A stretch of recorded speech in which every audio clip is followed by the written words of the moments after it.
Welcome to This Explainer. Today, we're diving straight into the explosive birth of mass nationalism in India. We are going to take a captivating deep dive into a truly defining era in history, zooming in on the early 1920s, a time when the Indian subcontinent fundamentally shifted gears. Here is our roadmap for today.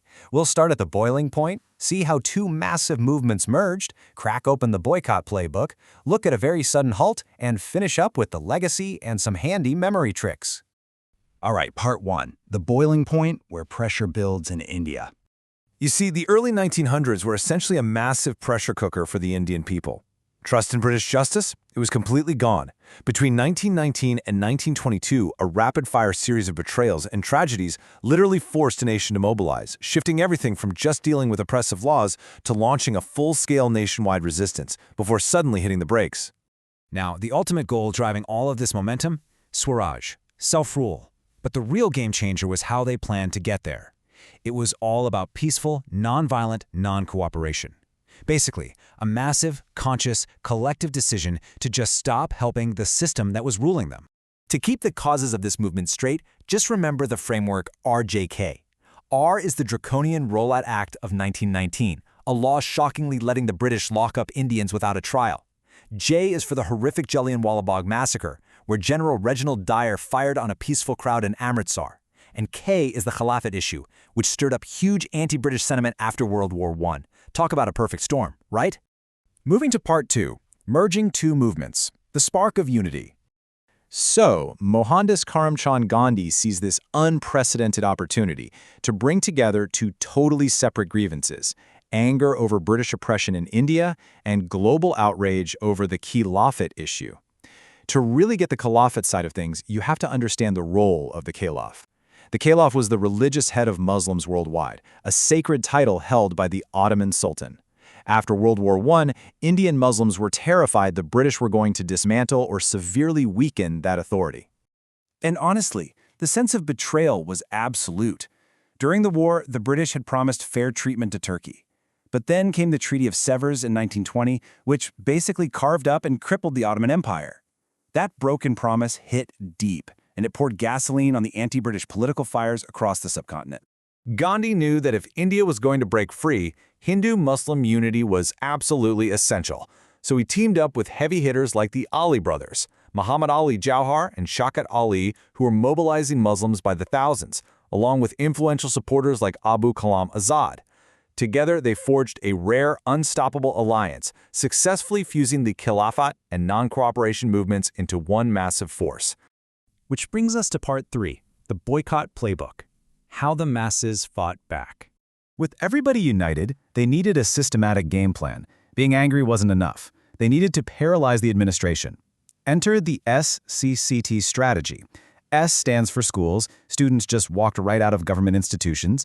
C is for courts. Prominent lawyers like Motilal Nehru and C.R. Das dropped their legal practices.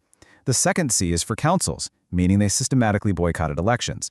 And T is for titles. Folks handed back their British honors, with Gandhi famously setting the example by returning his Kaisari-Hind medal. What's amazing is how organically this movement evolved. In its first phase, around 1920 to 1921, it was very urban, driven mostly by the middle class, students, and lawyers. But then, phase two saw a roaring rural expansion.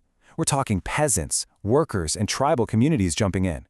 Women played a massive role too, picketing liquor shops and promoting khadi. This sheer scale of boycott dealt a crushing blow to British imports, especially foreign cloth. But here's the thing.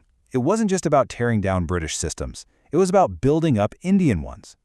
They went all in on Swadeshi, promoting local goods and homespun khadi cloth. Plus, they set up their own true national education systems, founding legendary institutions like Kashi Vidyapeeth and Jamia Millia Islamia right in this exact period. They were literally laying the groundwork for a self-reliant nation. Then we hit part four, a sudden halt, the climax and the crash. Right when the movement is at its absolute zenith, with unprecedented participation sweeping the country, there's a devastating plot twist. February 1922, the Chowri Chowder incident. In the Gorakhpur district of Uttar Pradesh, a violently angry mob actually burns down a police station, tragically killing the officers trapped inside. This shocking violence directly violated the core foundational principles of Gandhi's entire campaign. Now this brings up a huge question, one that completely baffled everyone from everyday folks to top political leaders back then. Why on earth would you pull the plug on a movement that's working so incredibly well? Why suspend it at its absolute peak? Well, the rationale came directly from Gandhi, and it was non-negotiable. First, strict non-violence was the absolute rule above everything else. Second, he realized the public just wasn't fully trained. They lacked the true discipline that satyagraha requires. And third, he deeply feared that escalating violence would completely destroy the moral legitimacy of their righteous cause. So in February 1922, he suspended the movement entirely. As you can imagine, despite his moral stance, this decision was incredibly controversial.